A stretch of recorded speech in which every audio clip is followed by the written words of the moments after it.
Ela foi uma das últimas empresas japonesas a entrar no ramo de motocicletas. Uma enorme corporação que já sabia construir grandes navios para dar a volta ao mundo. Trens-bala capazes de atingir 275 km por hora e peças para aviões comerciais. A Kawasaki já havia construído uma reputação na fabricação de motores grandes e potentes. Então, quando a empresa decidiu fabricar motocicletas, seus engenheiros enfrentaram um desafio. Como usar esta experiência para criar motores potentes e pequenos a ponto de caber em uma moto?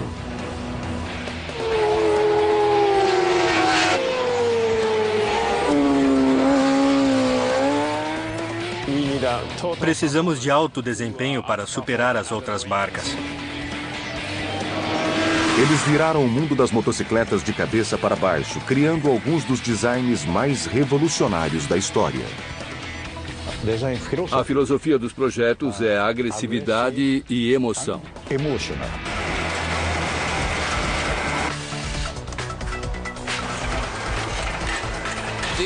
Esse é o nosso sistema à prova de erro humano.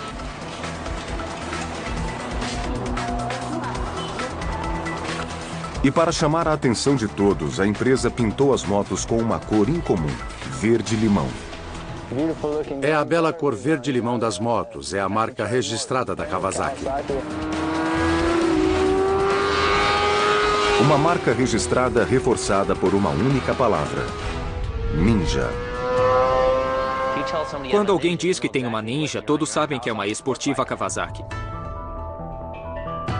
Após tanto sucesso com navios, trens e aviões de grande porte, por que a Kawasaki entrou no ramo de motocicletas? E mesmo com uma engenharia tão forte, a companhia seria capaz de enfrentar marcas mais antigas e estabelecidas?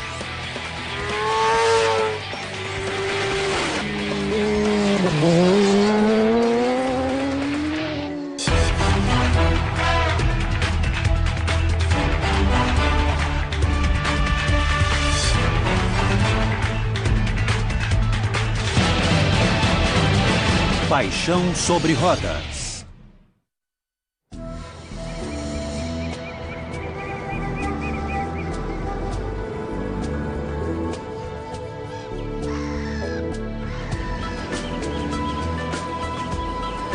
Seus registros históricos datam de 201, mas Kobe é uma das mais modernas cidades japonesas.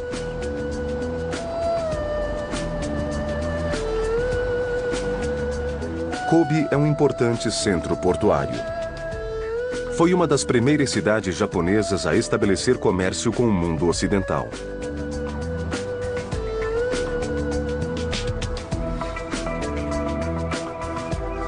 O Parque Meriken, um destino turístico à beira-mar, recebeu este nome por causa da palavra América.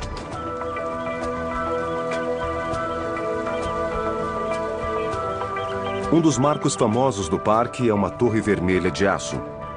Ela tem o formato de um tsuzumi, o tambor tradicional japonês, e seu deck de observação fica 105 metros acima do nível do mar. Ao lado há uma roda gigante. O parque atrai turistas aos milhares.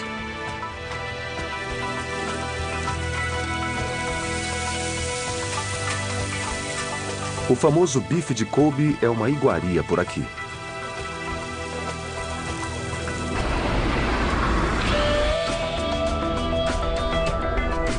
Kobe é o lar de mais de 100 corporações internacionais, incluindo a Procter & Gamble e a Nestlé. E também é o lar de uma empresa que atuou por 80 anos no mercado antes de pensar em fabricar motocicletas.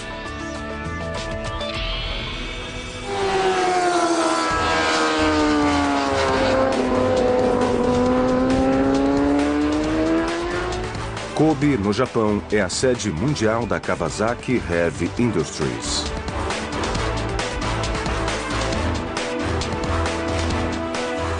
A Kawasaki Heavy Industries foi fundada por um homem chamado Shozo Kawasaki em 1878. A empresa começou com construção naval. Shozo Kawasaki foi um dos primeiros japoneses a usar projetos ocidentais em seus navios. Sua empresa prosperou e, com o passar dos anos, tornou-se uma gigante mundial. Construindo não apenas navios, mas trens, equipamentos industriais e peças para carros e aeronaves.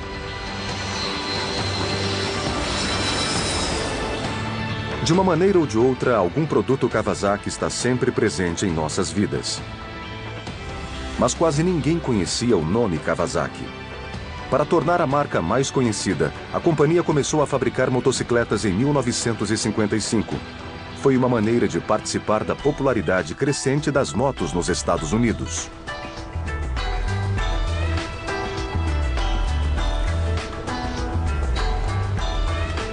Um novo edifício em Kobe comemora a história da Kawasaki na fabricação de navios e motocicletas. Fazendo referência à música e à cultura americana, a parte do edifício que fabrica motos é chamada de Kawasaki Good Times World. Estamos em Kobe, no Museu de Motocicletas da Kawasaki. O nome oficial é Kawasaki Good Times World.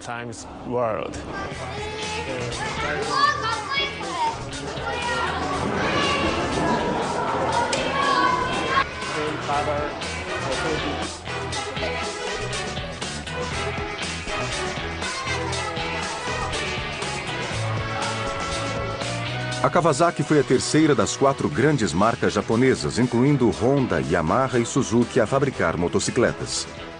Mas a empresa possuía uma arma secreta, uma habilidade em engenharia que faria a marca se destacar. A Kawasaki designou seus próprios engenheiros de aeronaves para fabricar as primeiras motocicletas. E entre 1955 e 1965, eles criaram uma grande variedade de motos. Mas nenhuma era especial.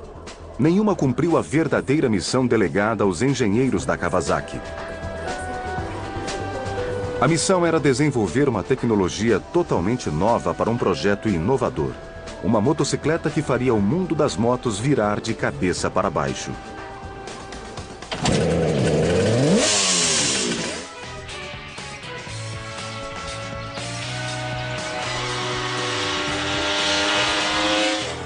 Em 1968, o que começou como um exercício de engenharia tornou-se uma motocicleta de verdade, chamada Mach 3.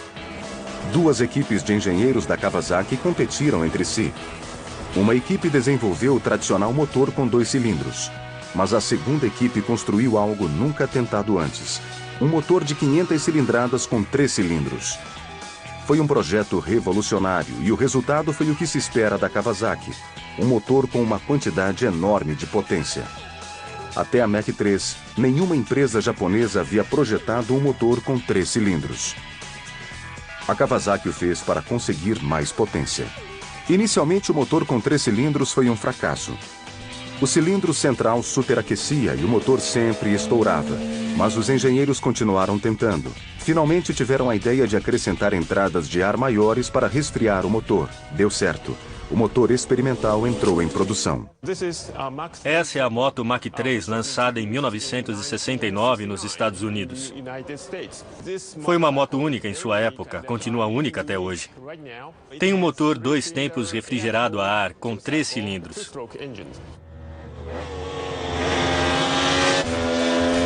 Foi preciso 1 ano para resolver os desafios de engenharia do novo motor 3 cilindros, mas o resultado valeu a pena. Quando a Mach 3 entrou no mercado em 1969, era a motocicleta de série mais potente do mundo. Meu pai me levou para a escola na garupa da Mach 3. Pediu para eu me sentar na calçada e empinou a moto por todo o estacionamento. Eu nunca vou esquecer. A moto andava muito, era muito divertida de se pilotar. O motor da Mach 3 gerava 60 cavalos. A primeira Mach 3 tinha 500 cilindradas e 3 cilindros, depois veio a 752, eram 2 foguetes. Ela superou o desempenho de todas as motos que existiam na época. A Mach 3 tornou a Kawasaki famosa.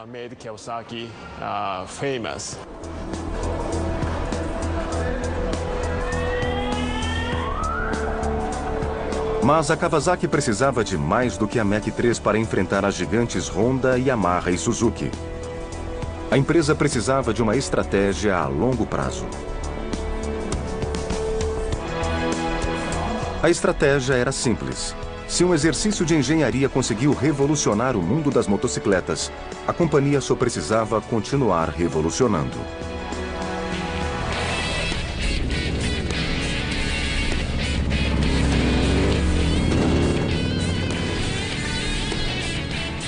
Apenas 3 anos depois da produção da Mach 3, a Kawasaki lançou outro projeto revolucionário.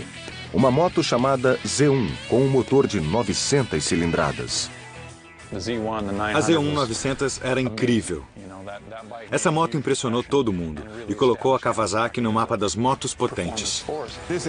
Essa é a Kawasaki Z1. Foi lançada em 1972 nos Estados Unidos. Outra moto única. Ela tem 4 escapamentos. É uma máquina potente e muito bonita.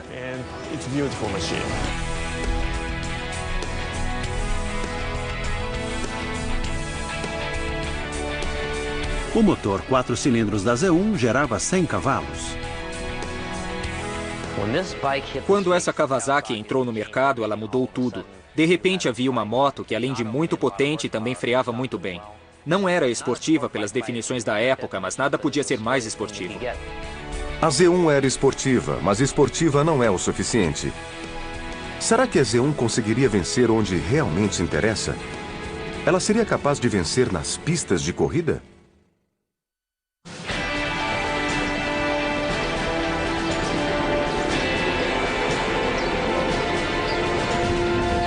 Existe um velho ditado no mundo das motocicletas: corra no domingo e venda na segunda. No final da década de 1970, um piloto britânico chamado Reg Pridmore competiu com uma Kawasaki Z1. Eles queriam colocar as motos Kawasaki para competir porque precisavam de publicidade. Não importa o que os outros dizem, competições vendem motos. Com Pridmore na equipe, a Kawasaki deu um grande passo para alcançar a concorrência e conseguiu fazer isso nas pistas de corrida nos Estados Unidos, onde Pridmore e a Z1 eram quase imbatíveis. A moto era ótima, eu adorava a potência. Eu podia correr rápido sem me esforçar muito. E eu me dei bem com ela. A Kawasaki foi a primeira motocicleta japonesa a vencer o campeonato americano de motocicletas. Com Reg Pridmore pilotando a Z1, a Kawasaki conquistou o título por 2 anos seguidos, 1977 e 1978. A sensação era que eu estava pilotando uma moto que conhecia há muito tempo. Mas, no fundo, tínhamos ótimos freios e uma boa potência.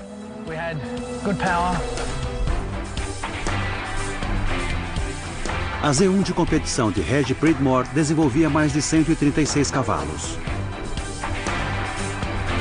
O sucesso de Pridmore nas pistas foi essencial para aumentar as vendas da Kawasaki, especialmente nos Estados Unidos.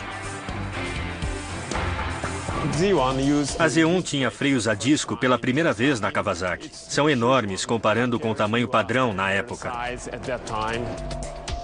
A Z1 precisava de freios bons. O modelo comercializado para o público atingia a velocidade máxima de 200 km por hora. Ela criou um padrão, não só na Kawasaki, mas em todas as indústrias de motocicletas do mundo. Era como uma esportiva deveria ser.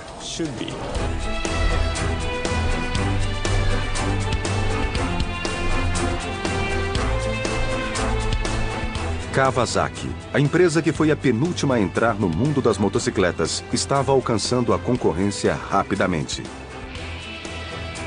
A companhia criou a Mach 3 em 1969, a Z1 em 1972 e venceu 2 campeonatos no final da década de 70. Mas que ponto fraco a Kawasaki poderia atacar para redefinir como as esportistas modernas deveriam ser?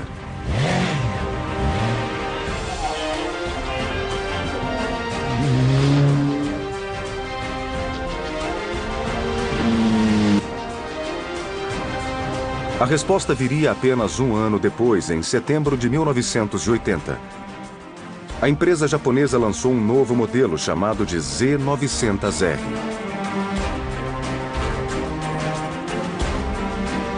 Mas a filial americana da Kawasaki na Califórnia pensou em uma ideia melhor. Eles queriam que a nova moto se chamasse Ninja. A Kawasaki, nos Estados Unidos, foi quem inventou o nome Ninja, porque naquela época o Ninja era um super-homem. Os malucos da filial americana da Kawasaki criaram esse nome. Tinha muita gente maluca naquela época. Eles inventaram o nome Ninja e acabou pegando.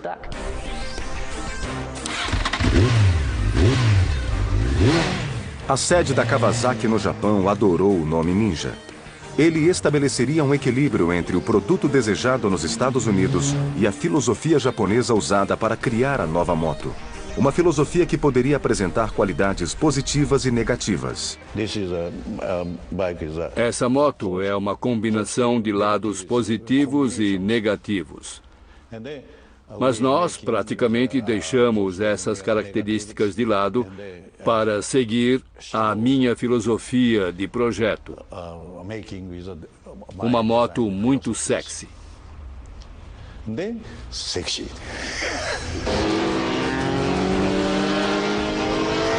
Além da filosofia de projeto bastante particular, a Kawasaki escolheu uma cor única para destacá-la: verde-limão. E o motivo é tão peculiar quanto o próprio tom. No final da década de 1960, verde era uma cor que trazia azar nas pistas de corrida. Mas a Kawasaki apostou em engenharia e não em superstição. Misturando 9 partes de amarelo com uma parte de azul, a companhia criou o que chamou de cor do desafio. O verde-limão foi uma tentativa de amedrontar a concorrência. Todos sabem o que distingue uma Kawasaki. É a bela cor verde-limão das motos. É a marca registrada da Kawasaki. A Ninja original foi mais uma façanha de engenharia da Kawasaki e reuniu uma longa lista de exigências. Um projeto totalmente novo, com motor mais compacto e a primeira moto da empresa com motor refrigerado a água. A primeira geração de motos Ninja gerava 115 cavalos. Essa é a Ninja 900 original. O motor é compacto e é mais baixo do que nas outras motos. O centro de gravidade é mais baixo por causa da posição do motor. Ele fica mais baixo e mais à frente. E a carenagem tem 2 propósitos. Primeiro, proteger o piloto. Segundo, claro, aumentar a velocidade máxima.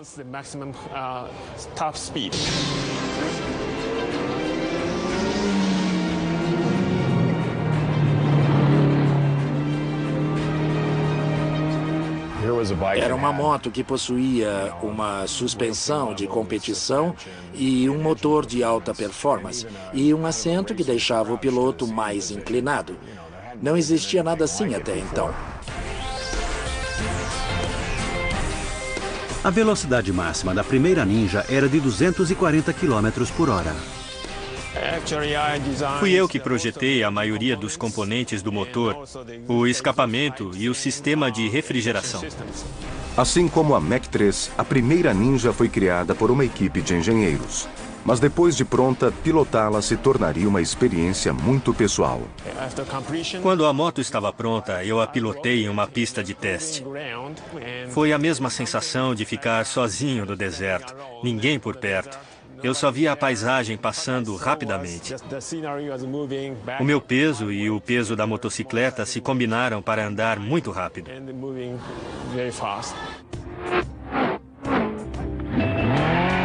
A primeira Ninja também foi a primeira motocicleta Kawasaki a ter um sistema de ignição computadorizado. Pode parecer simples hoje em dia, mas no começo da década de 1980, controlar a mistura ar-combustível do motor por meio de um computador era um grande avanço no mundo das motos. É a motocicleta mais importante que a Kawasaki já fabricou. Foi tão importante que o nome Ninja praticamente tornou-se sinônimo de motos esportivas. Muitas pessoas veem qualquer moto esportiva e dizem, é uma Ninja. Ninja virou um sinônimo desse tipo de moto, assim como Gillette, que na verdade é o fabricante e virou nome de lâmina de barbear. Qualquer moto esportiva é uma Ninja, especialmente uma Kawasaki. Em 1990, a engenharia revolucionária da Kawasaki deu origem a um novo projeto. A ZX-11 levou o desenvolvimento de motores ainda mais longe. E conseguiu isso ao usar um velho truque dos hot rods americanos. direcionar mais ar para o motor para obter mais potência. O ano de 1990 foi muito importante porque a Kawasaki apresentou o modelo ZX-11, a primeira Ninja com indução de ar. Ou melhor, foi a primeira moto do mundo com ar induzido. A indução de ar é um conceito simples. Quanto mais rápido anda a motocicleta, mais ar é induzido no motor. Mas este conceito simples se transformou em uma obra-prima da engenharia das motocicletas. Quanto mais rápido a moto andava, mais potente o motor ficava.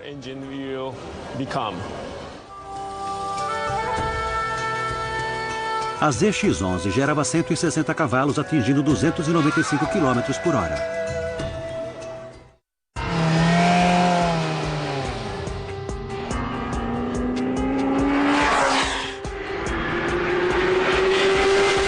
Como fabricar a motocicleta de rua mais rápida do mundo? Os engenheiros da Kawasaki encontraram uma solução no tamanho e criaram uma Ninja monstruosa chamada de ZX-14. A ZX-14 tem um motor 1.4. É um motor enorme para uma motocicleta, tão grande quanto o motor de muitos carros. Na verdade, a ZX-14 é mais rápida do que praticamente qualquer carro em produção. A ZX-14 acelera de 0 a 100 em apenas 2 segundos e meio. A ZX-14, o conceito dessa moto é ser a rainha das estradas. Primeiro criamos um motor para ter uma grande aceleração nas estradas. A ZX-14 ela é muito suave, sofisticada e extremamente potente.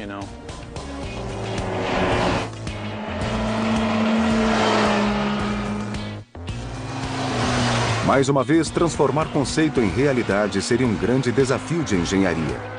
Primeiro, a equipe da ZX-14 precisava desenvolver um quadro novo e muito mais resistente, porque o motor desta supermoto gera quase 200 cavalos. O chassi é a parte principal da motocicleta. Depois de testar o motor, temos que testar o chassi, para garantir que ele consiga sustentar tanta potência.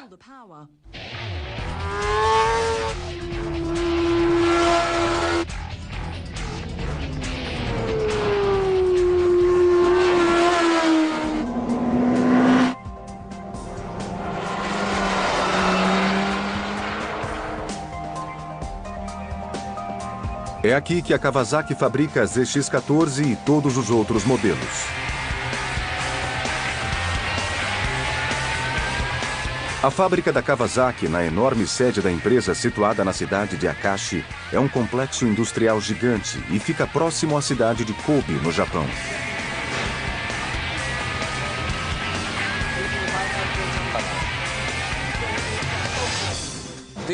Esta é a plataforma de desembarque para as peças da linha de montagem.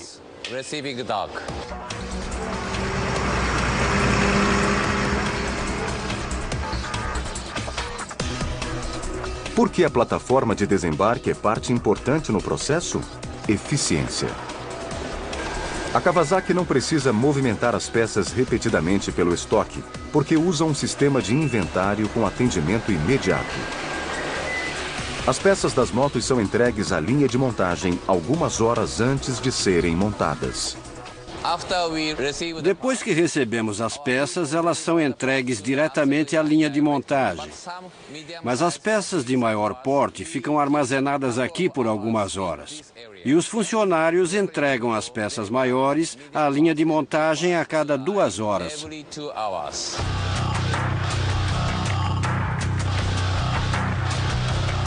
As peças menores são colocadas em caixas codificadas por computador, que serão entregues pontualmente no local exato quando requisitadas. Eles apenas colocam a caixa no lugar, sem precisar manuseá-la 2, 3, 4 vezes. A fábrica da Kawasaki produz uma média de 1.200 motocicletas por dia.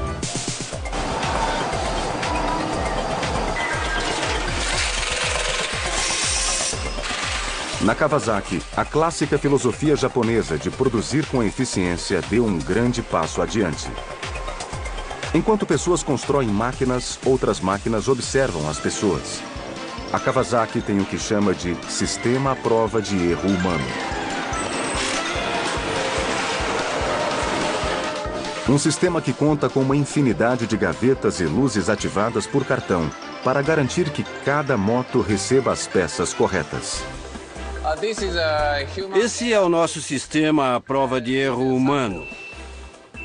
É uma amostra. Todas as gavetas funcionam com um cartão de memória eletrônica. Por exemplo, se eu trabalhasse nesse setor, estaria montando a moto modelo A. E só as peças A sairiam. Eu pegaria a peça e a montaria.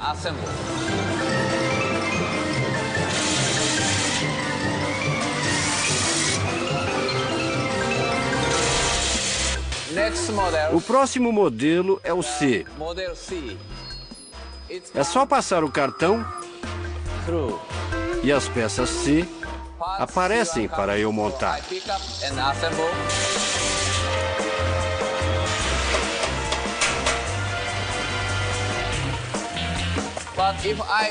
Mas se eu esquecer de pegar as peças e a próxima a montar for o modelo B, toca um alarme. A linha de montagem para e o supervisor sabe que há algum problema na operação. Nós empregamos esse sistema em muitas estações, em setores importantes.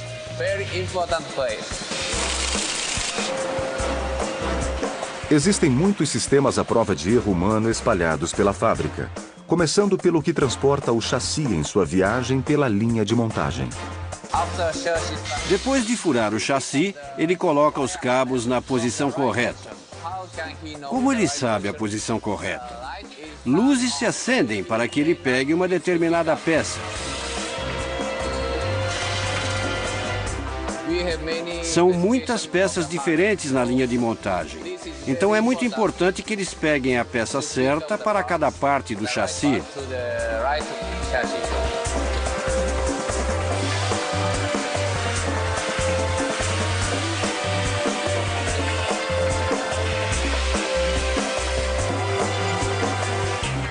Evitar erros na linha de montagem é um conceito tão importante que qualquer funcionário novo na Kawasaki, independentemente do setor da empresa em que vá trabalhar, passa seus primeiros 3 meses trabalhando na fábrica. Eles são chamados de calouros. Por 3 meses, qualquer novato contratado por um engenheiro ou executivo trabalha na linha de montagem. A experiência na área de engenharia pode melhorar o desempenho.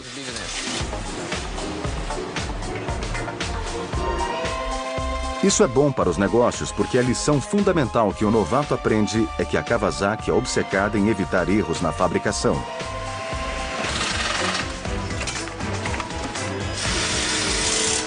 Existem 2 linhas de montagem diferentes para cada motocicleta fabricada. A primeira é uma linha de submontagem, em que componentes comprados de fornecedores são montados. O escapamento vem de um fornecedor. Separamos as peças necessárias, como as juntas, e montamos aqui.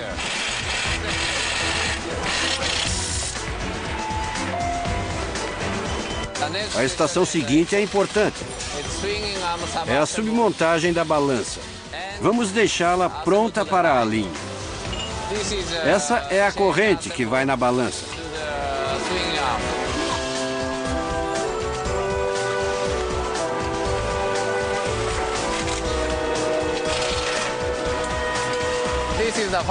Essa é a última estação da linha de submontagem. Recebemos os garfos dianteiros de um fornecedor na ordem da nossa linha de montagem. Depois de montar o garfo dianteiro, montamos o paralama e a roda dianteira.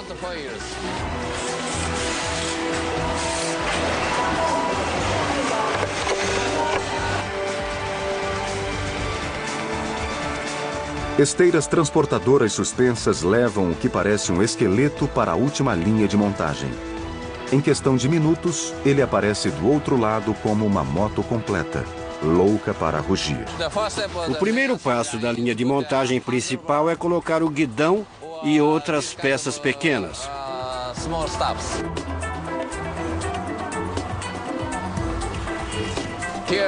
Aqui montamos a carenagem.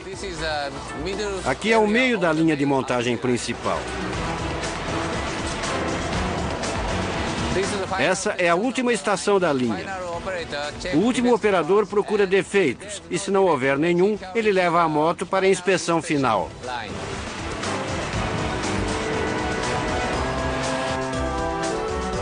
A última parada na fábrica é o setor de inspeção.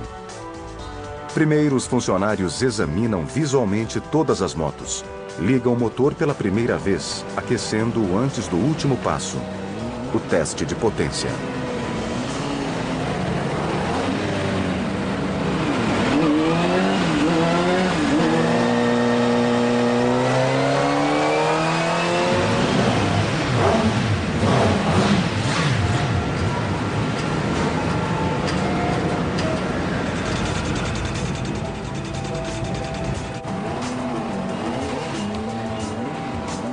Os códigos de barra de cada moto dizem ao computador que tipo de teste deve ser feito.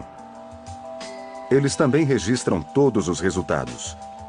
Se a sua moto quebrar 3 anos após a compra, a fábrica pode levantar o código de barra do produto, analisar as especificações e os resultados dos testes. É como se fosse uma motocicleta com um prontuário médico. Em outra parte da fábrica, o mundo da tecnologia de ponta encontra-se com o mundo das tradições. Sempre que os engenheiros da Kawasaki criam um novo modelo de motor, eles interrompem o trabalho para comemorar o sucesso com a chamada cerimônia de inauguração do motor novo.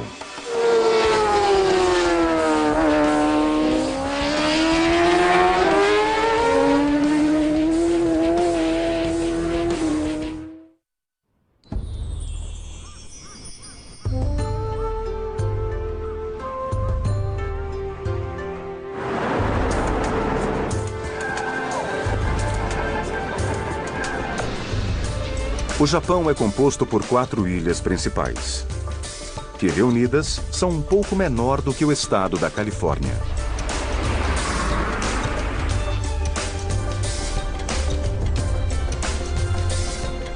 Tóquio é a verdadeira capital do Japão, embora não exista uma definição legal para a condição de capital desta nação.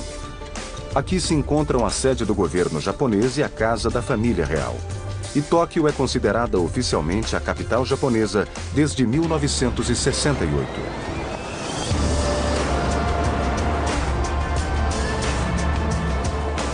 A maioria dos ocidentais que viaja ao Japão vai para Tóquio, uma mega metrópole com 35 milhões de pessoas e com o maior produto interno bruto entre todas as áreas metropolitanas do mundo. Poucos ocidentais chegam a conhecer a ilha mais meridional do Japão. Ela se chama Kyushu e é considerada o berço da civilização japonesa.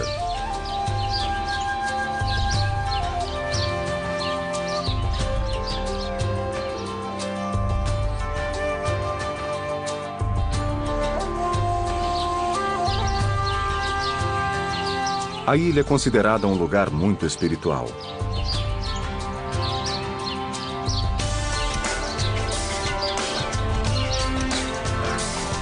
Kyushu é extremamente montanhosa e é o lar de um dos vulcões mais ativos do Japão. Ao lado do vulcão está um dos melhores e mais desafiadores circuitos de corrida do mundo. Mas poucas pessoas sabem seu nome.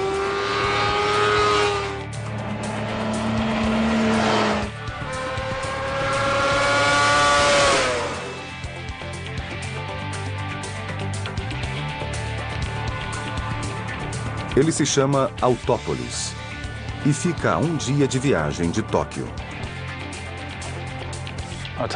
Autópolis é um circuito incrível. Fica longe de tudo, no meio das montanhas.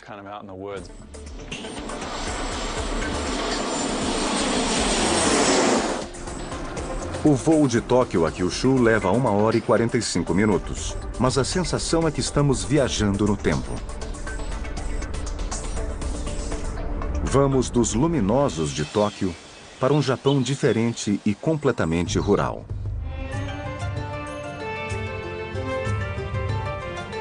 Após pousar no aeroporto de Kyushu, o próximo passo é uma longa viagem de ônibus por uma estrada estreita beirando a montanha.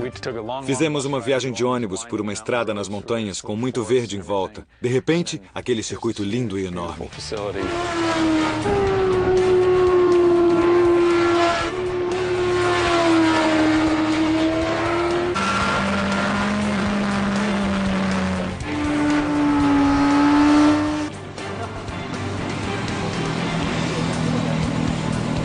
A Kawasaki apresentou a nova Ninja ZX-6R em Autópolis.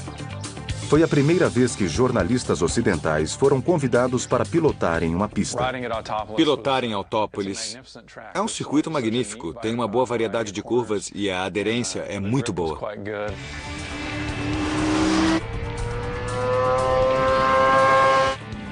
Todas as motocicletas Ninja sentem-se em casa no circuito de Autópolis, incluindo a ZX-14, a maior e mais nervosa Ninja já fabricada. Testamos uma ZX-14 na pista com som estridente. É grande e muito rápida. Eu fazia as curvas nas pontas dos dedos e depois acelerava. Nas retas longas é muito divertido. O projeto é lindo.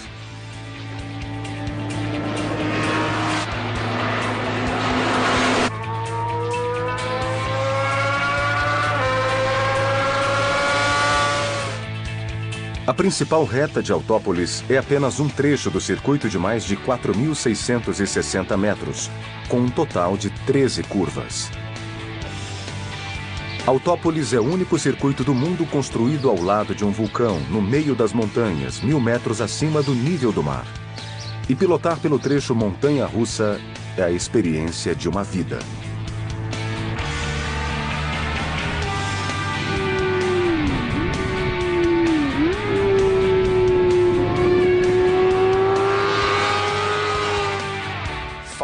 Depois de descer a reta em alta velocidade, vem uma curva. E aquela curva para a direita é muito enganadora. Acho que nós memorizamos as várias curvas que conhecemos e tentamos aplicar o que aprendemos com as outras nessa curva. Mas é uma curva que faz a gente pensar, preciso reduzir. Mas não reduza, porque não é preciso. Conforme nos inclinamos no asfalto, ele aumenta a aderência e a contornamos muito rápido.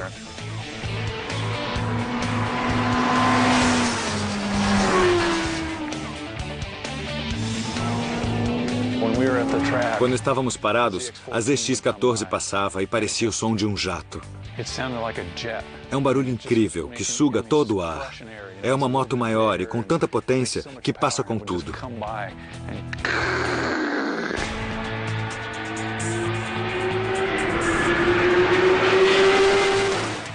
Foi sensacional.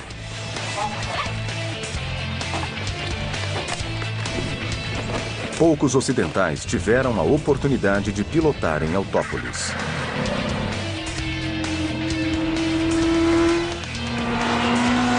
Na maior parte do tempo, a pista é usada por pilotos de teste da fábrica que levam novos modelos ao limite. A indústria das motocicletas é um negócio altamente competitivo.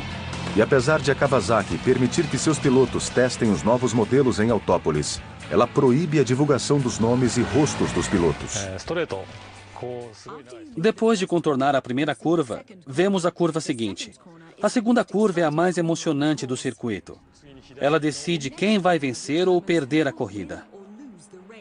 Saber frear é muito importante nessa curva. Quem frear corretamente pode acelerar fundo na saída.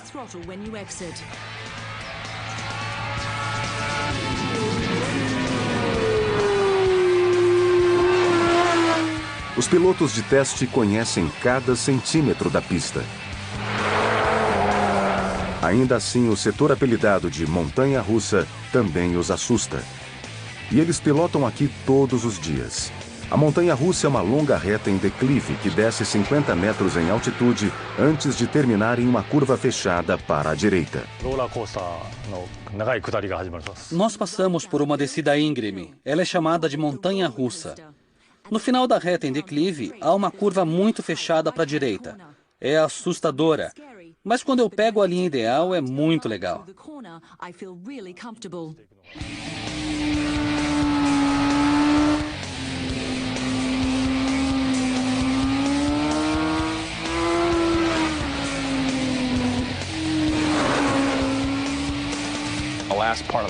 O último trecho do circuito é uma loucura. Tem várias mudanças de direção. Existem pontos onde é preciso tomar cuidado.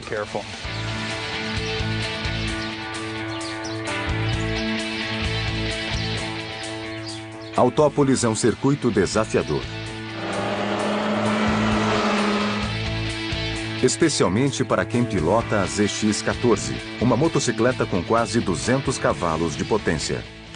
Ela é muito suave, sofisticada e extremamente potente. Então, temos uma motocicleta que, no fundo, é uma moto esportiva. Ela é voltada para a velocidade e surgiu pela longa tradição da Kawasaki em produzir potência. A Kawasaki ZX-14 é uma moto para profissionais. Ela é tão rápida que um novato teria problemas. Um toque no acelerador e ela chega a 150 por hora. A pessoa tem que ser preparada, porque ela acelera forte. O bom da ZX-14 e das outras motos com muito motor é que hoje em dia elas também param e fazem curva muito bem. A ZX-14 é sinônimo de potência.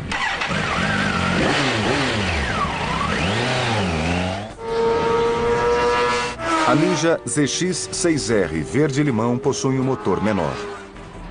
A moto é mais leve, uma motocicleta feita para devorar curvas. A ZX-6R pesa apenas 163 quilos e gera 155 cavalos de potência. Quem pilota 6R percebe o quanto ela é ágil, percebe o quanto é leve. A Kawasaki fez um grande trabalho reduzindo o peso da moto.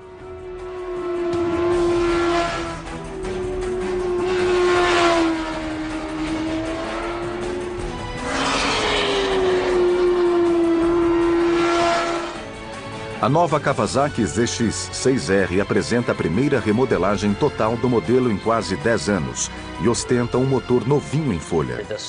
Ela faz tudo muito bem.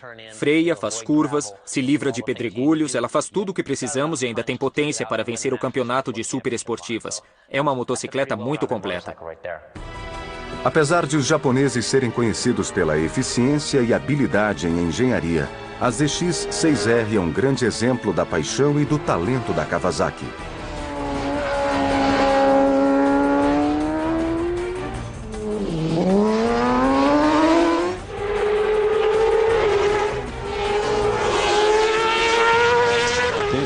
Eu acho que projetar motocicletas é arte. Arte pura.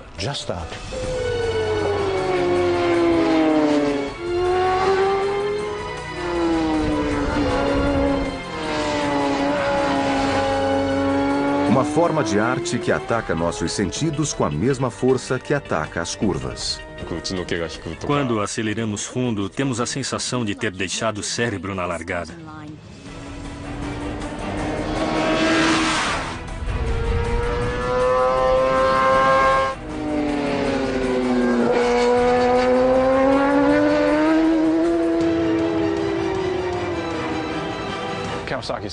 A Kawasaki é uma grande empresa. Os japoneses têm uma reputação que não é justa. Todos dizem que os italianos fabricam motos com paixão, como se as motos japonesas não fossem feitas por pessoas sem paixão nenhuma.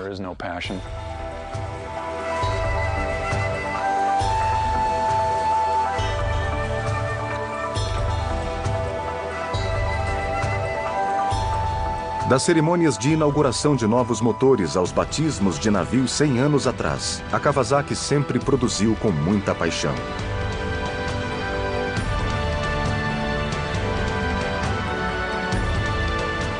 A penúltima empresa japonesa a entrar no ramo de motocicletas também sempre foi a que mais colocou sua reputação em jogo.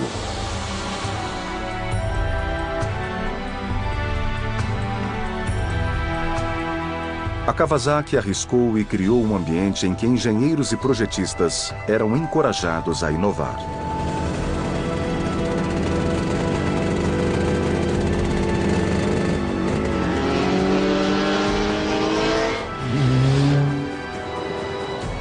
As coisas são diferentes na Kawasaki.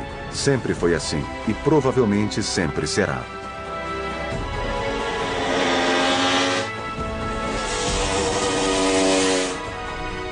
Desde a primeira Mach 3 até a mais nova Ninja pintada com um clássico verde-limão, a Kawasaki sempre foi uma empresa cheia de surpresas.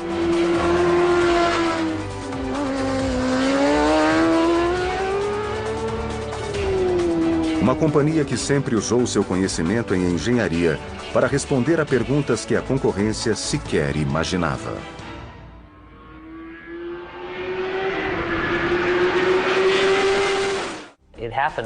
Aconteceu do meio da década de 80 até o começo de 90. As motos melhoravam a cada ano e bastante. Os modelos perdiam 10 quilos em um ano, ficavam 5 segundos mais rápidas em 400 metros. Foram grandes melhorias.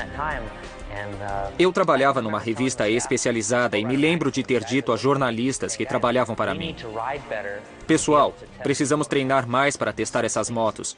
Precisamos aprimorar nossos sentidos. Precisamos melhorar o ritmo. Isso porque as motos superavam a gente.